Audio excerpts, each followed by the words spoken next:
E então, Jó se arrependeu ou não se arrependeu? O livro inteiro de Jó, pelo menos o núcleo poético, capítulo 3 até o capítulo 42, verso 6, se decide num único versículo. Veja isso.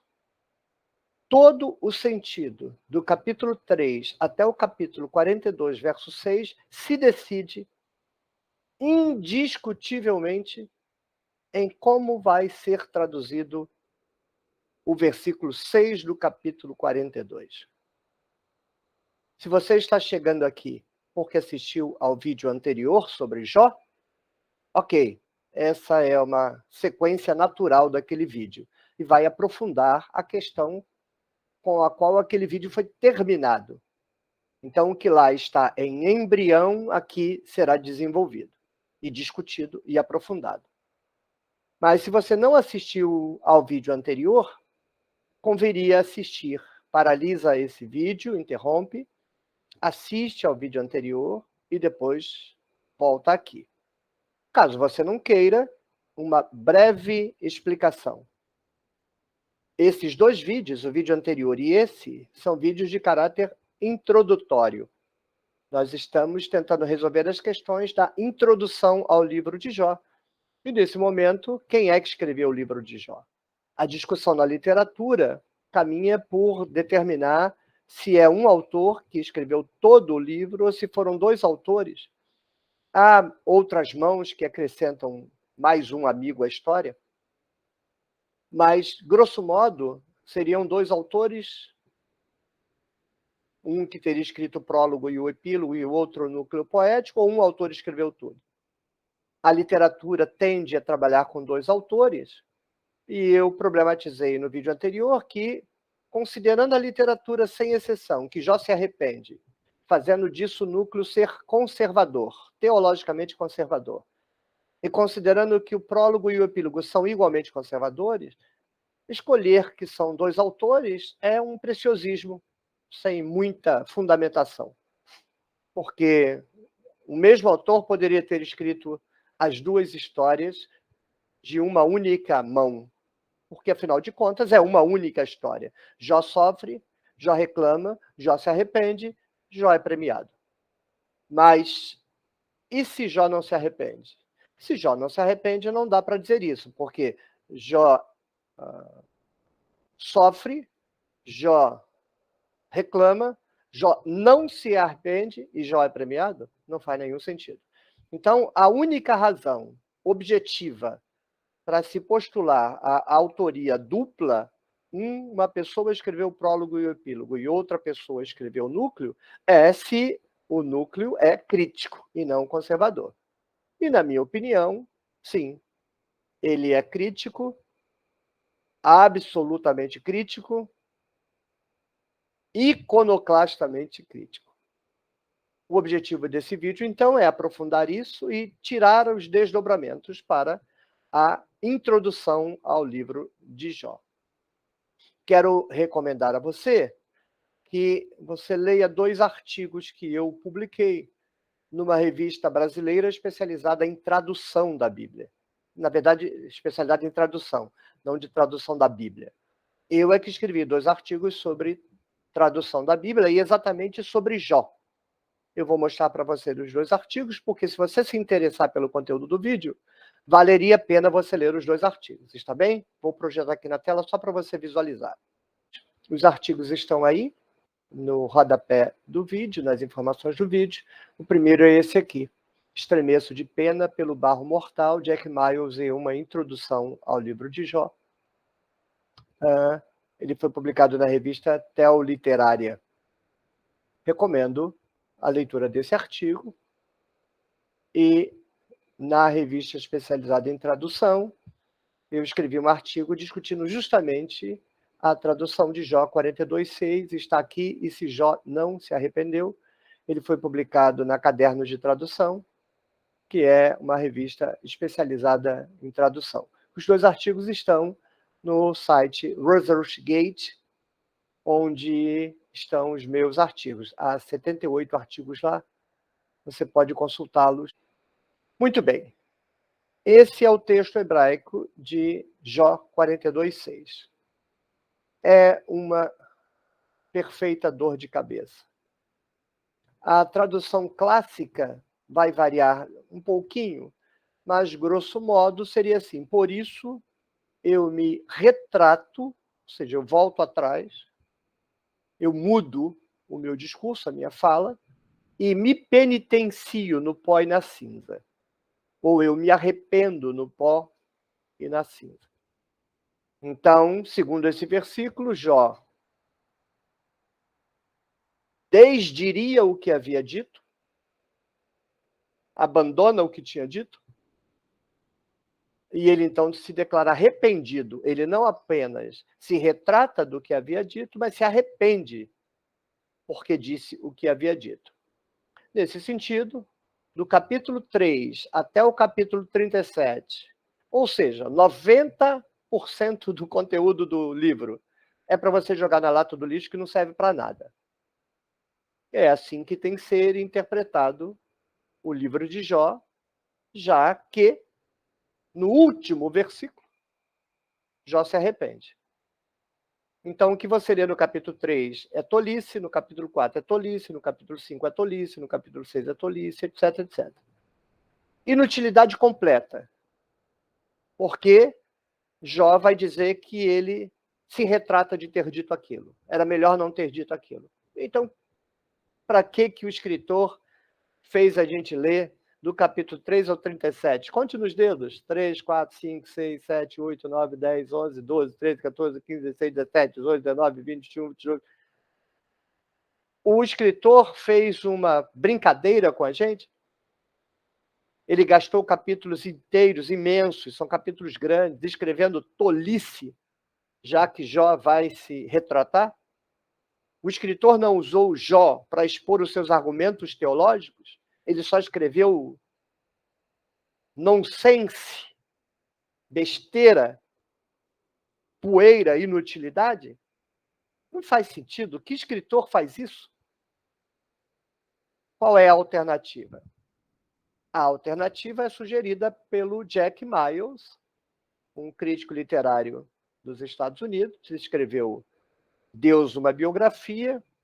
Em algum momento, ele comenta que é necessário corrigir a tradução de Jó. Jack Miles explica que o seu livro Deus, uma biografia é uma obra literária, uma obra de entretenimento, uma obra para fruição estética, um romance. Ele deixa claro que não é exegese, não é teologia, é só um divertimento literário. Ele usa a Bíblia na ordem do cânon hebraico e trata Deus como se fosse a mesma personagem no livro inteiro, e então vai descrevendo as transformações que essa personagem vai sofrendo à medida que entra em contato com a sua própria criação. Então, Jack Miles dirá que o seu romance é a história do ocaso divino. Ele começa todo poderoso e criador e termina sem nem ser citado nos livros finais do Antigo Testamento. Um romance. Mas quando ele chega em Jó, ele alega que o conhecimento que ele tem de hebraico, porque ele estudou, segundo ele declara, para ser padre, concluiu os estudos, mas não se ordenou, a tradução errada do livro quebra o romance que ele estava fazendo. Então, ele traduz o versículo 6, segundo ele, corrigindo a tradução, e pondo Jó, que está mais ou menos no centro da Bíblia hebraica, como uma crise violenta da criação em relação ao Criador, porque ele precisa dessa ruptura mais bruta para marcar aquele esvaziamento lento e praticamente imperceptível da divindade na sua relação com a sua criação. Tudo literatura. Ele adverte isso, não levem a sério os argumentos do livro, é uma diversão literária. Mas no Jó ele para e diz, aqui não, aqui a gente tem que corrigir o hebraico, a tradução do hebraico, porque está errada a tradução do hebraico. Quando eu li aquilo, eu fiquei assim, mas como assim? Ninguém no mundo comenta nada? Não estranho isso, porque eu tenho feito interpretações de textos que ninguém no mundo faz. A minha interpretação de Gênesis 1 é inédita, não conheço ninguém que a faça. A minha tradução e interpretação do Salmo 23 é inédita, não conheço ninguém que a faça. Então, eu não me espanto de todo mundo do planeta estar errado, o Jack Miles estar certo. A verdade não vai a votos, a verdade não é democrática. O jogo científico é democrático. Todos podem jogar, caso queiram. Mas a verdade científica não é democrática. Ninguém vota, nem escolhe por gosto a verdade. A verdade é a identificação da realidade tal qual ela se apresenta, independentemente do meu gosto. Então eu falei, só há uma coisa a fazer: pegar o texto de Jó e traduzir. Então, eu me detive sobre esse texto e o resultado são aqueles 2 artigos e principalmente o segundo, e se Jó não se arrependeu. A minha conclusão é a seguinte: do ponto de vista gramatical, esquece o livro de Jó. Pegue a frase e isole a frase do seu contexto. As 2 traduções são possíveis. Desgraçadamente, o texto é construído com 4 palavras que não apenas são polissêmicas, mas guardam dentro delas sentidos, inclusive antagônicos. Os 2 verbos têm diferentes campos de sentido e os 2 substantivos podem ser construídos para indicar coisas diferentes. Então, nós não decidiremos a questão do ponto de vista da gramática. Eu tanto poderia traduzir: eu me retrato e me arrependo no pó e na cinza, como eu poderia traduzir gramaticalmente como Jack Miles sugere. Basta, e eu tenho pena do barro mortal. Eu desisto e tenho pena do barro mortal. Ou seja, eu desisto de falar, mas não porque eu me retrato, mas porque a divindade que aparece para mim é uma besta fera, um animal teológico, insensível, uma porta surdo à dor humana, e eu tenho pena do barro mortal. Porque eu tenho pena do barro mortal? Porque se a divindade é isso aí, então os seres humanos são os mais miseráveis dentre todos os seres da criação. Seres humanos aí, obviamente, o grupo social do qual o autor tem consciência, né?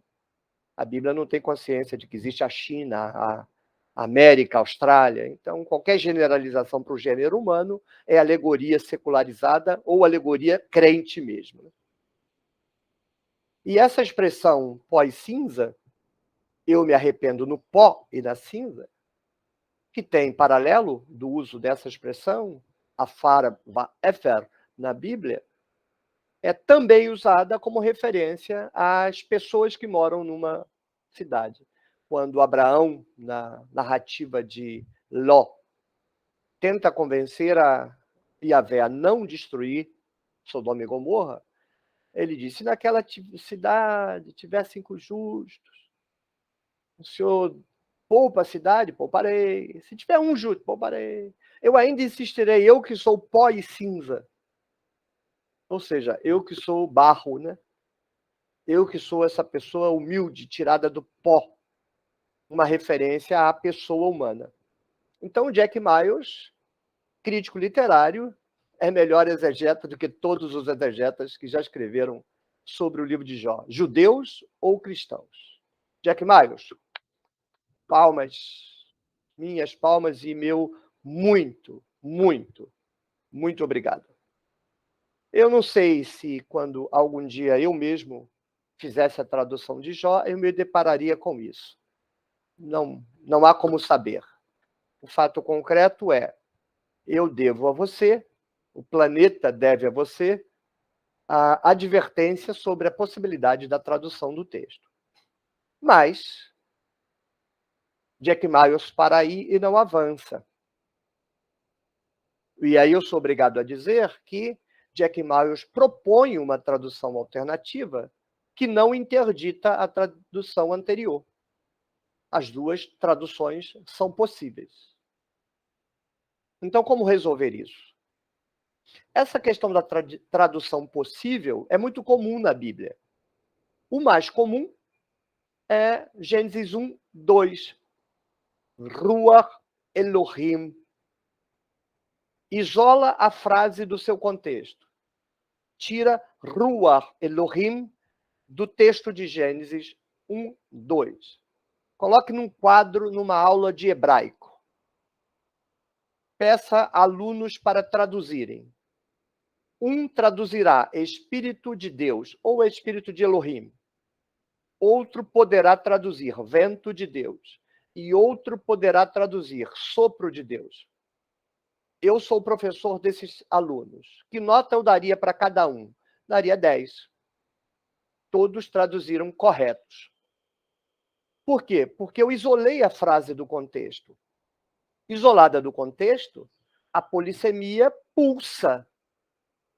A polissemia pulsa como potência. Precisa ser atualizada. E quem atualiza a potência é o leitor. E eles, então, atualizaram. Dentro da liberdade sintática e semântica que o isolamento da frase aplica à frase. Mas o que ocorre quando eu pego Ruach Elohim e coloco dentro de Gênesis 1, 2? Aí, para mim, não tem dúvida. Espírito de Deus é uma tradução errada e sopro de Deus é uma tradução errada. O escritor só estava pensando numa imagem de referência, o vento de Deus. Alguns querem traduzir vento tempestuoso. Tudo bem, não interditaria.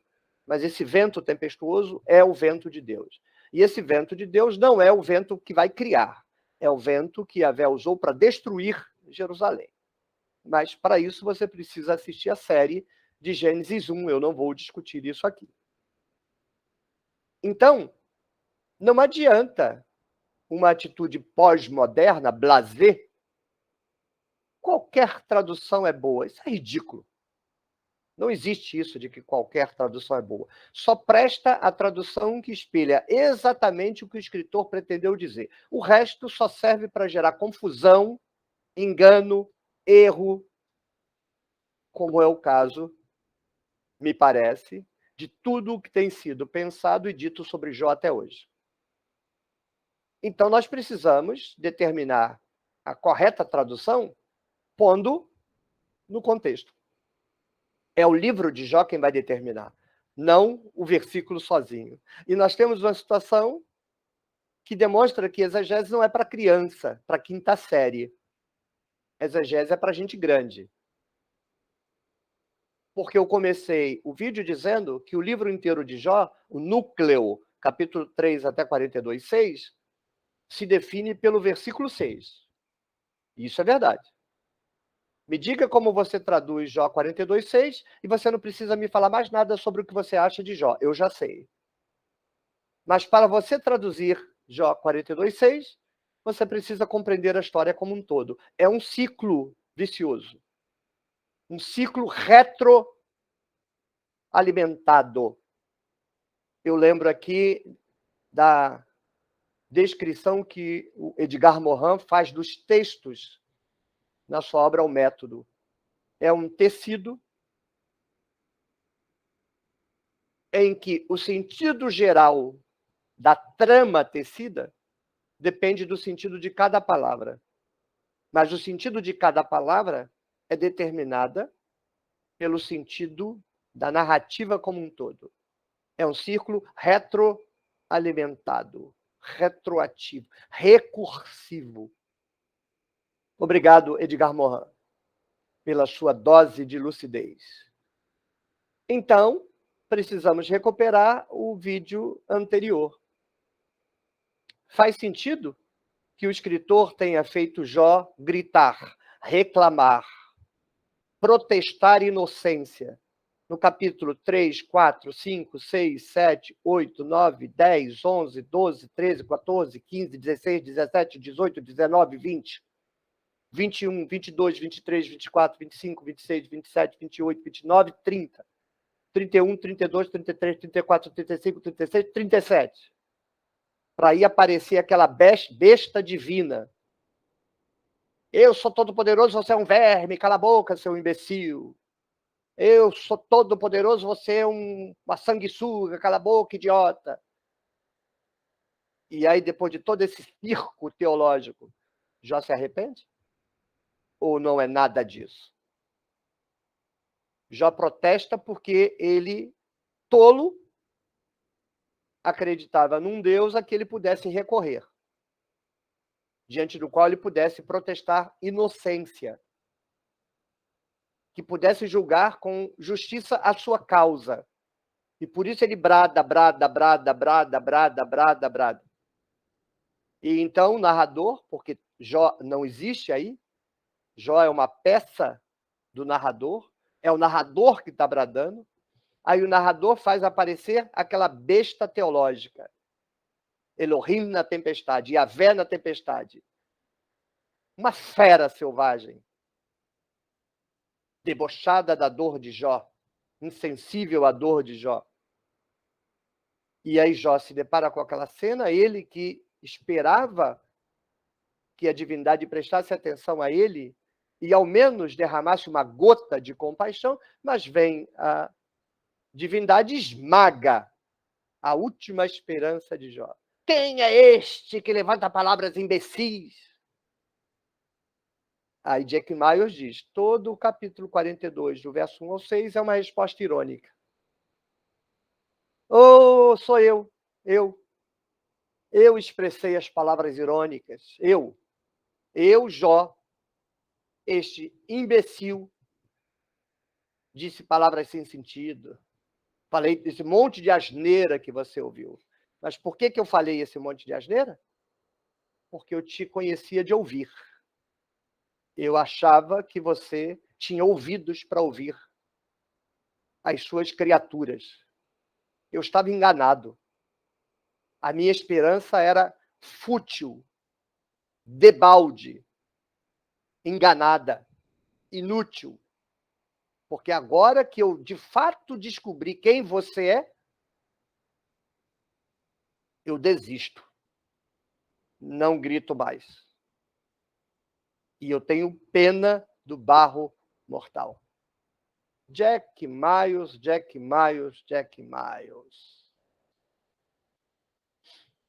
Quando eu crescer, quero ser que nem você. Muito obrigado. Para mim, não resta dúvida nenhuma. Gramaticalmente, as duas traduções são possíveis.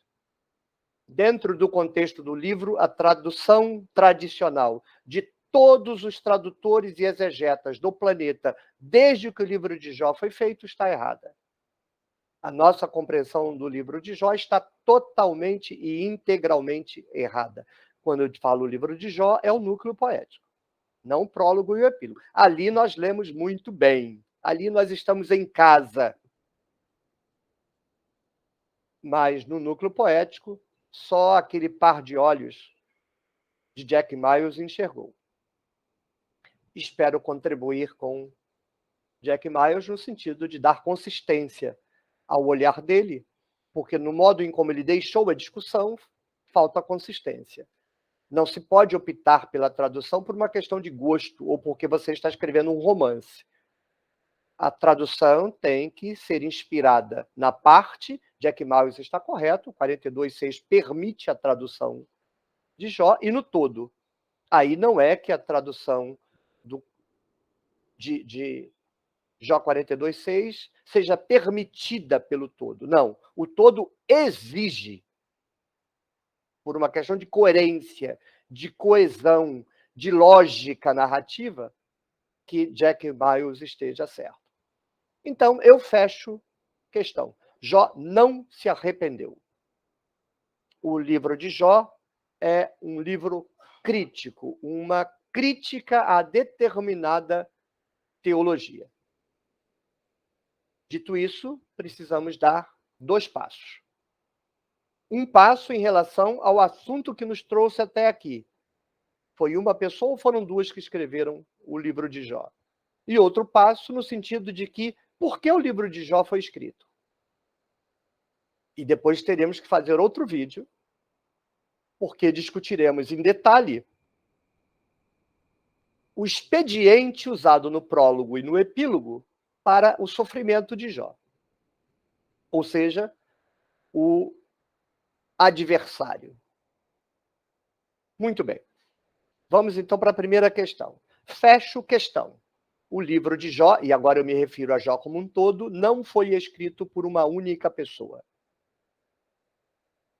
Apenas no sentido de pensar o prólogo e o epílogo e o núcleo, sem considerar os acréscimos posteriores que o núcleo sofrerá, e é correto, uma terceira mão acrescentará um novo amigo à narrativa, mas considerando apenas a questão fundamental, o prólogo e o epílogo em prosa e o núcleo em poesia, o prólogo e o epílogo sendo conservadores, mega conservadores, e o núcleo sendo crítico, hipercrítico, não há alternativa a não ser capitular a tese de que são dois autores completamente diferentes.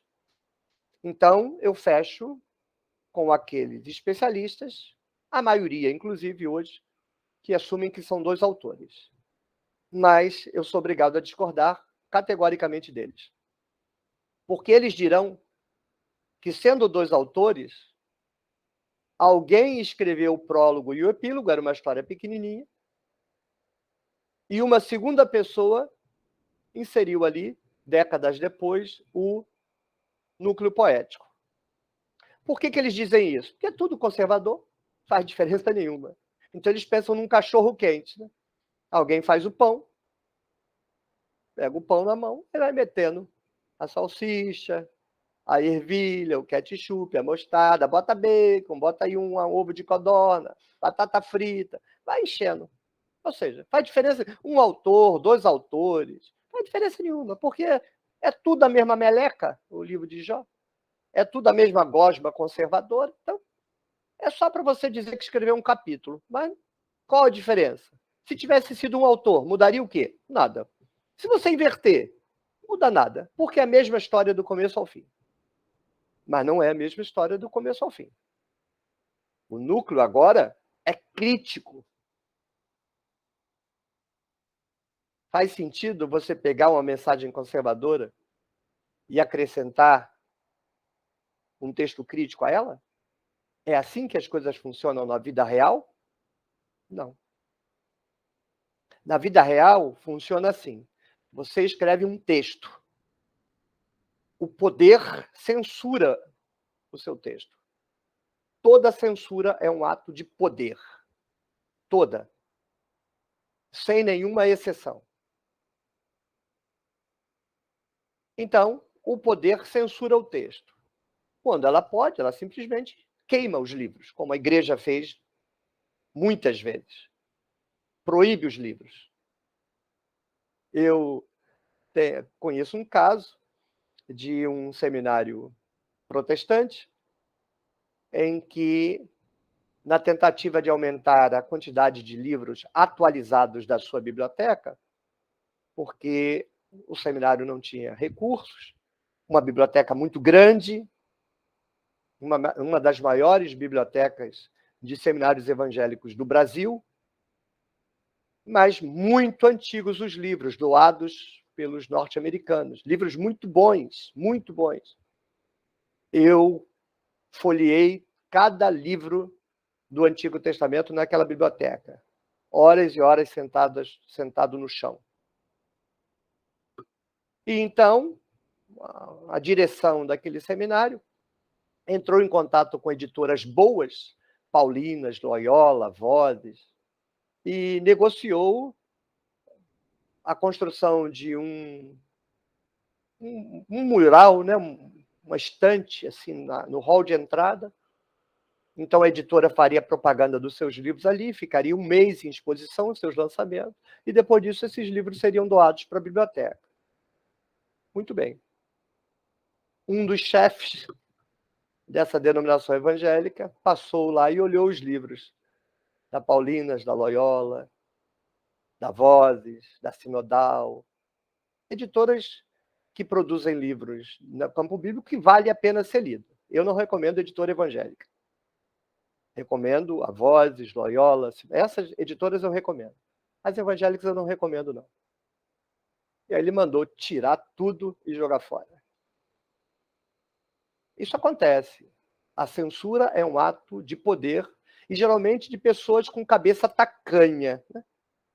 Que tem cocô de rato na cabeça e um Deus na barriga. Então, o normal é você pensar, há um texto crítico e alguém vai censurar isso. Posso dar um exemplo. Eu ainda não fiz um vídeo, né? A minha interpretação do Salmo 53 é inédita. Não no sentido de eu nunca ter publicado, mas ninguém interpreta o Salmo 53 como eu interpreto. Por isso eu entendo Jack Miles. O Salmo 53 é um salmo extremamente crítico, não é muito crítico, mas é uma crítica de outra natureza, é uma crítica ético-política. É pré-exílico. No pré-exílio, teologia não serve para nada, não tem nenhum papel político. Tem um papel demagógico, mas não no controle subjetivo das consciências. É outro tipo de uso do controle político. Então, alguém, eu imagino um escriba, faz uma crítica do rei que tudo indica seja Ezequias. Tudo indica. Quando a crise termina, crise que gerou aquele salmo, o rei é informado de que circula a crítica. Ele então manda censurar.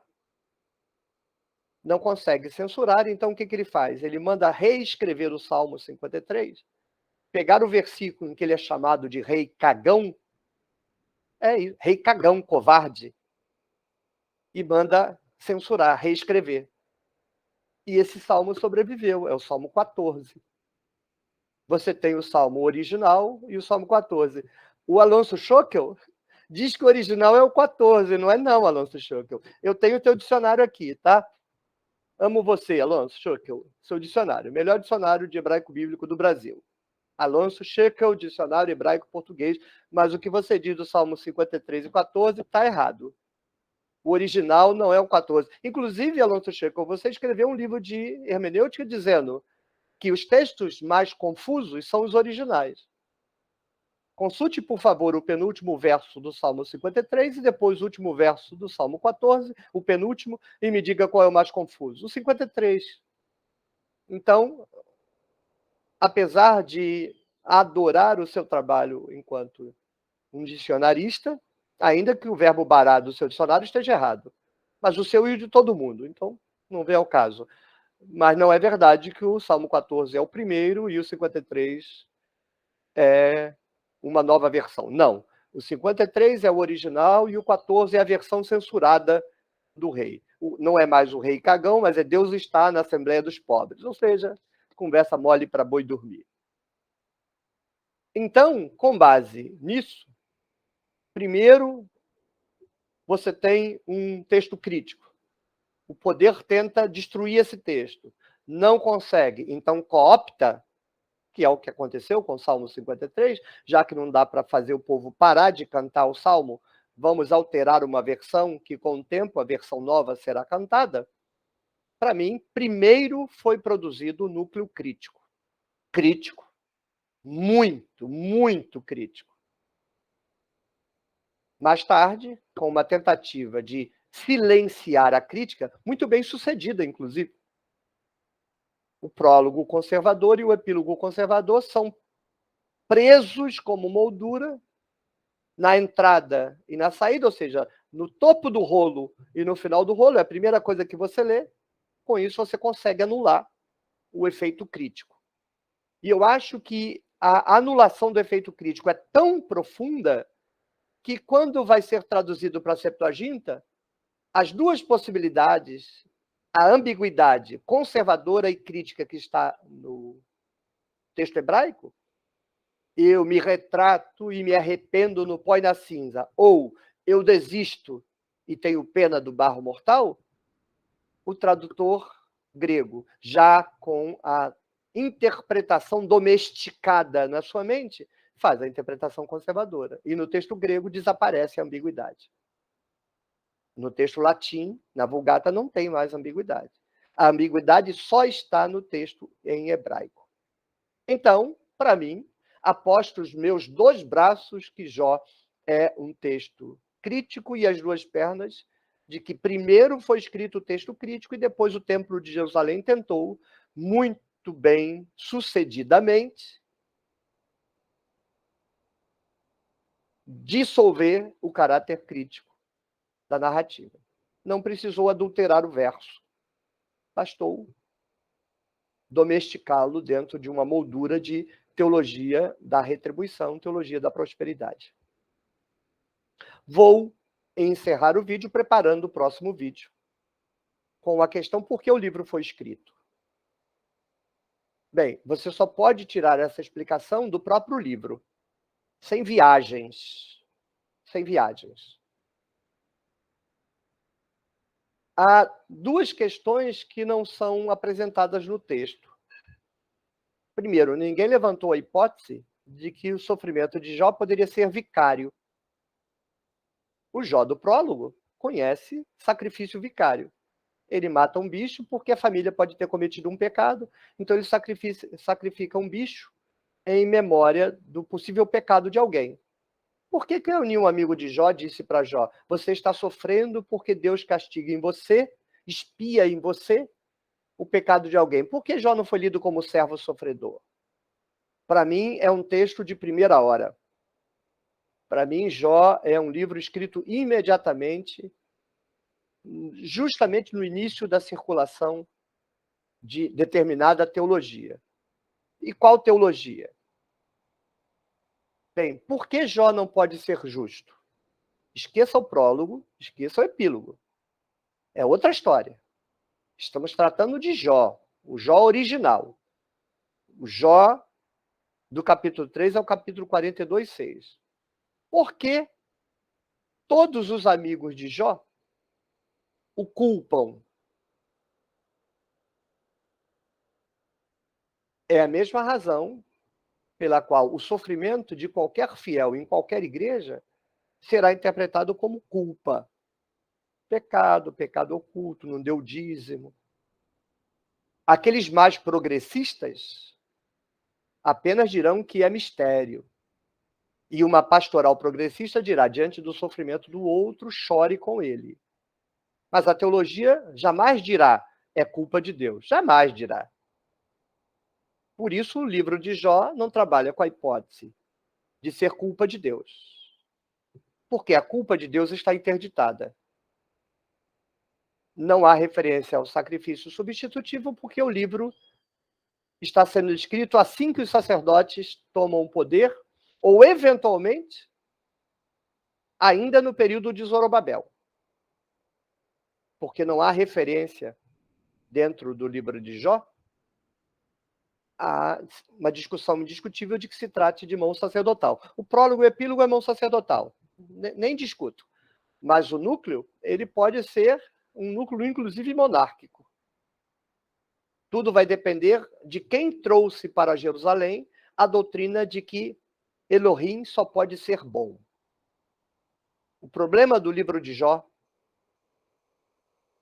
o enfrentamento sério, rigoroso do livro de Jó é a doutrina da bondade intrínseca da divindade. Isso não existia em Jerusalém. Deus nunca foi vendido como alguém bom. Isso não existe na teologia. Os deuses são soberanos.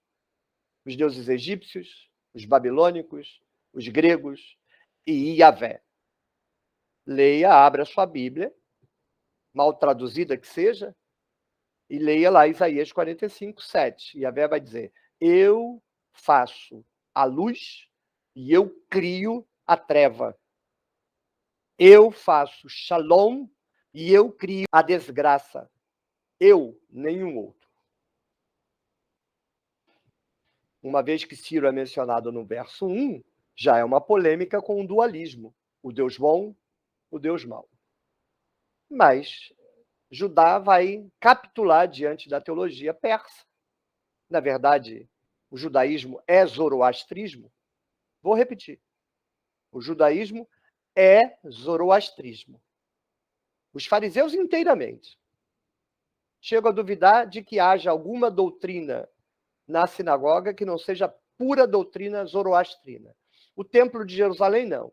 Eles absorveram uma ou outra doutrina de Zoroastro, mas não absorveram tudo. Ressurreição não absorveram. Juízo final não absorveram. Céu e inferno não absorveram.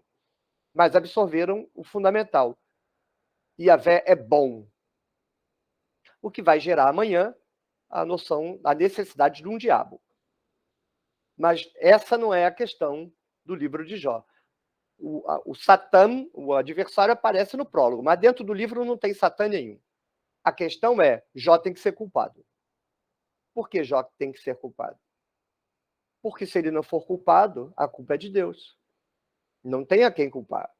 Você só tem, no momento em que o livro de Jó é escrito, a divindade e os judeus. Não tem diabo. No prólogo começa a ter um embrião, não é diabo ainda no prólogo, não existe diabo na Bíblia. No Antigo Testamento não existe diabo. Se você lê, você não lê. Você está fazendo a palavra significar o que ela não significa. É alegoria pura. Mas de Jó se desenvolverá como um embrião, um feto, que lá na frente será parido como o diabo do livro de Enoque. Mas nem no prólogo ainda é diabo. E no núcleo crítico, sequer um adversário há. Só há a solidão de Jó e a bondade absoluta de Deus. Por que a bondade absoluta? Porque ninguém ousa dizer que a culpa é dele. E na estrutura narrativa não é medo. É porque não se pode cogitar. Porque uma criança nasce com câncer de ossos? Porque Deus fez nascer com câncer de ossos. Mas a teologia não dirá assim. Tem uma teologia que diz, uma teologia degenerada eticamente, que é o ultracalvinismo dos cânones de Dort. Né? Todas as desgraças Deus as faz porque pode, quer e gosta. O inferno foi criado para que as pessoas sofram no inferno. Ou seja, é uma teologia de gente demente. É demente, degenerada, completamente. Mas pelo menos é coerente, né? É coerente. Se Deus é esse degenerado, a natureza é fruto de um Deus degenerado, diante de quem Hitler é um Smurf. No livro de Jó é o contrário. Deus é bom. Deus é amor. Então, se Deus é amor, tudo de ruim que acontecer com qualquer pessoa, adivinha de quem é a culpa? Da pessoa. Se você já viveu numa religião com essa matriz, por exemplo, uma igreja evangélica, você já passou por isso. O seu sofrimento foi lido imediatamente como culpa sua. Você sentiu isso na carne. Eu acho que não tem cristão que não tenha sentido isso na carne. O seu sofrimento é culpa sua. Então, para mim, por que o livro de Jó foi escrito? Porque um representante da corte, um escriba, alguém. Isso não é literatura popular. Não é literatura profética. É alguém do próprio meio, sabendo o passo que se daria, como de fato se deu, na transformação da identidade teológica de Yahvé, disse, não façam. É Erasmo com Lutero. Lutero, não faça. Lutero, eu faço. O Espírito Santo me orienta, eu faço. Olha a porcaria que Lutero fez. Esse Erasmo de Zorobabel, se já é no momento de Zorobabel, não vejo razão para que não seja, mas é mais plausível que seja já sacerdotal. Então, um sacerdote, não diria, mas um escriba, que agora trabalha para o sacerdote, que o sacerdote se torna governador. Ele precisa dos escribas. Então, os escribas que trabalhavam para o rei agora trabalham para o sacerdote. Ele vê a transformação teológica e diz, não faça isso. Vocês vão destruir a vida da gente.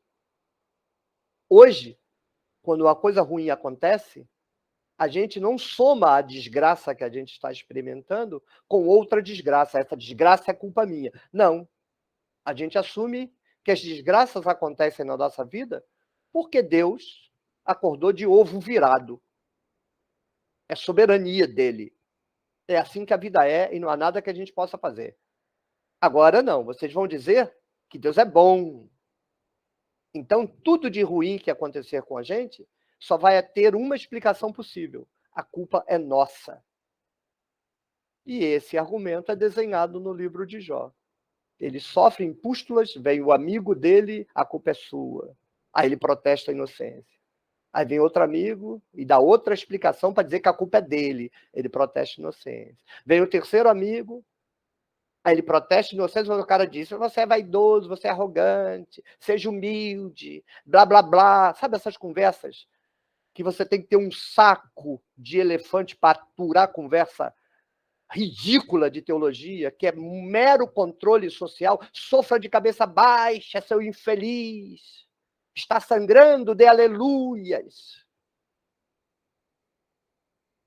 Controle social é só para isso que serve, mais nada.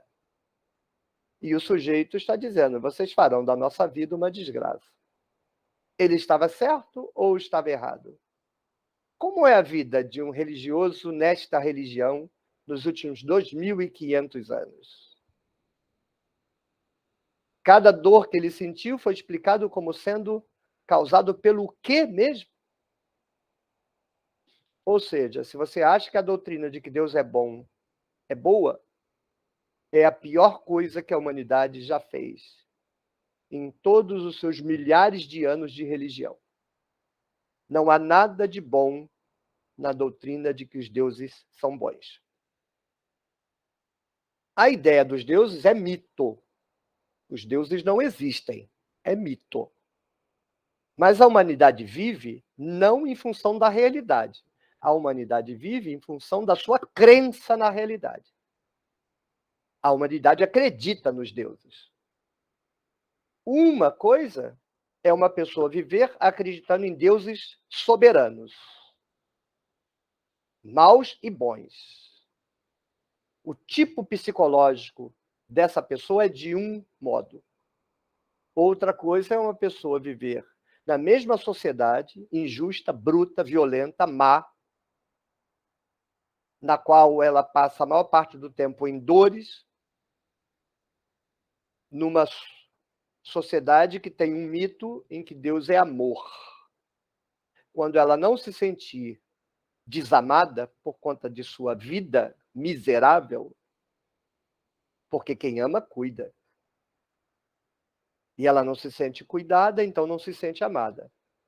Isso na melhor das hipóteses, porque na pior das hipóteses, ela sentirá ódio de si, porque sendo Deus bom e ela sofrendo, então ela deve ser uma pessoa culpada. E uma pessoa com a mentalidade dessa não pode ter um bom relacionamento com as outras pessoas. Está explicado porque o mundo religioso é o que é. Vamos ficar por aqui, terminar com esse tom pesado, e tem que terminar com tom pesado.